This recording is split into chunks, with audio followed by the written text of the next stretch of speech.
The job of evacuating 150 passengers fell to 5 of the most experienced pilots and flight attendants in the business. Tonight, the crew of Flight 1549 describes the tense final minutes from the time the engines went out until every passenger was back on land.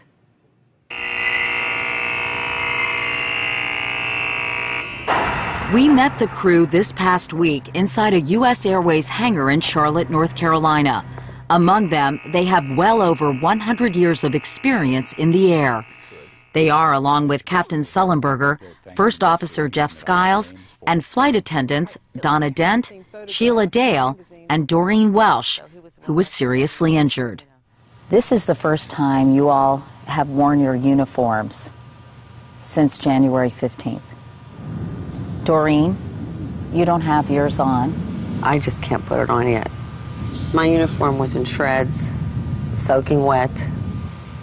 I had a different story in the back of that airplane, and mine was more violent and more... The uniform just went to pieces. I can't explain. I'm just not ready to put it on yet. It's been 3.5 weeks since Welsh last wore her uniform. She and the rest of the crew were on the final leg of a 4-day trip when the plane lost power. Co-pilot Jeff Skiles was the one who first spotted the birds. When you felt them hit the aircraft, did you know right away what they had done to the engines? Both engines went right back to kind of a hushed state, and that's probably just about as bad as it gets when you're an airline pilot to hear that. Which brings me to you all. Did you know what was going on?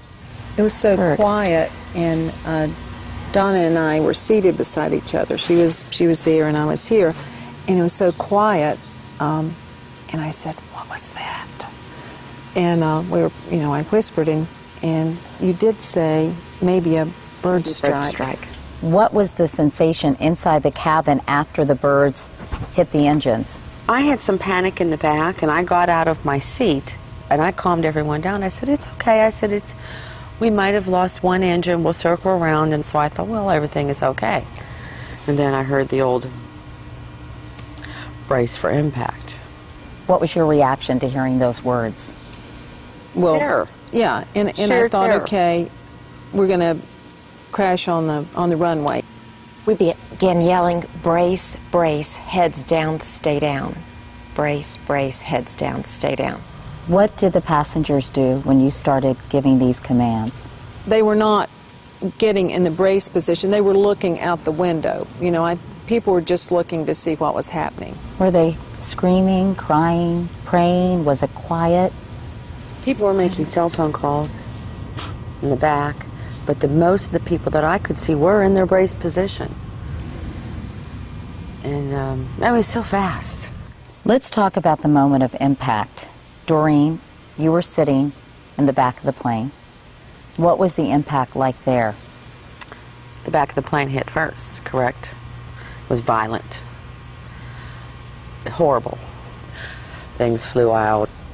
Meanwhile, at the front of the plane, what was it like there? We were thinking that wasn't so bad.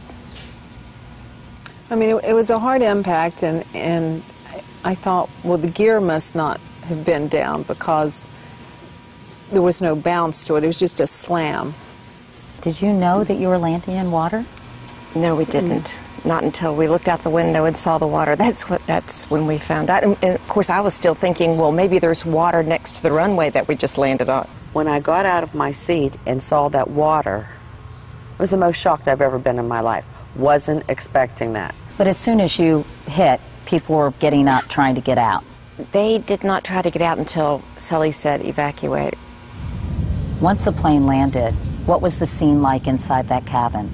I could see that I could open my door because the water, I could see it was lower than the door.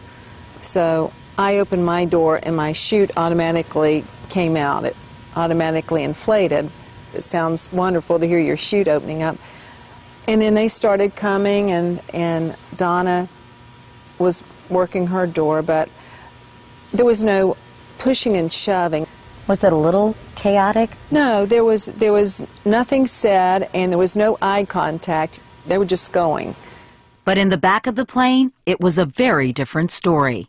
A passenger had come back and pushed back me and opened the door just enough that the water came flooding in. And I went back twice and tried to reclose it. It would only go so far, it wouldn't stop, and the water was just rising. You know, garbage cans were floating, coffee pots were floating like at this level, and things were flying. It was crazy back there. The impact was so powerful that it tore a hole under the airplane's tail. Doreen Welsh feared she and some of the passengers would not get out alive as water was pouring into the cabin. By the time I left there, it was here. There was no doubt in my mind it was over. And I just went crazy and started yelling at people and pushing people and getting people to go over the seats.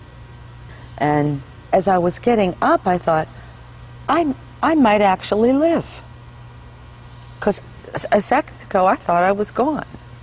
So my emotions had gone through, within seconds, accepting death and seeing life. It was unbelievable. Some people told me the passengers jumped in the water. Many of them were afraid that the plane was going to explode or sink and that they wanted to get away from the aircraft. I remember seeing a gentleman swimming, and I don't know if he had been on the wing or how he got there, but he swam over to the life raft and people pulled him in.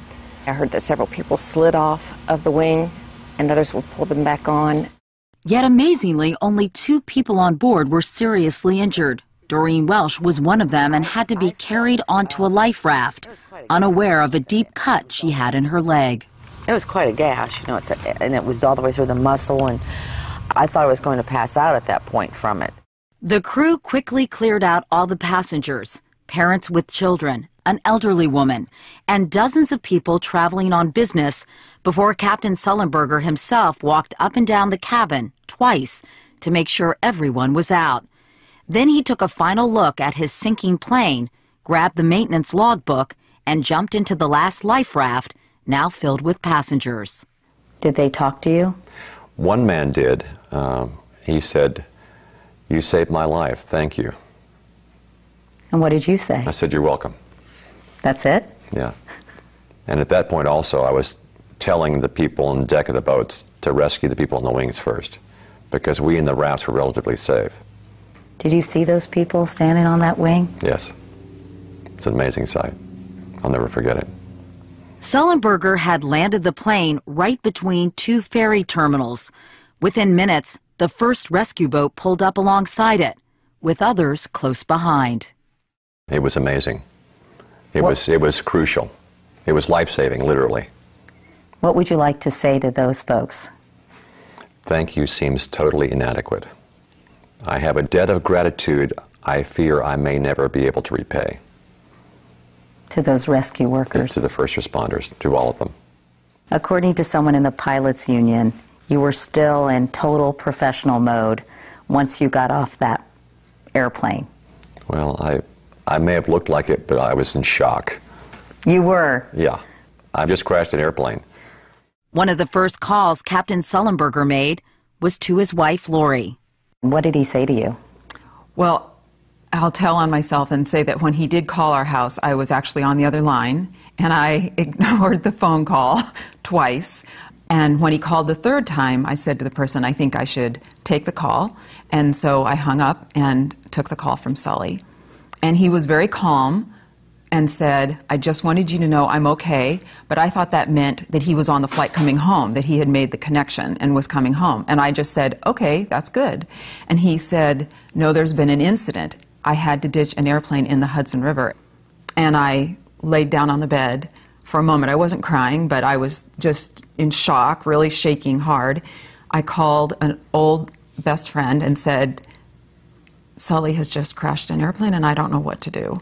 And she said, go get your girls. And so I hung up and I went and got the girls and brought them home. Captain Sullenberger says even though he believed that everyone who had been on board was safe, he still wanted confirmation. After bugging people for hours, I finally got the word that it was official, that the count was 155. All survived? Yes, 155. What did you say when you heard that? I don't remember saying anything, but I remember feeling the most intense feeling of relief that I ever felt in my life. I felt like the weight of the universe had been lifted off my heart. This past week, the crew and some of the passengers of Flight 1549 came face to face for the first time since the accident. That part of the story when we come back.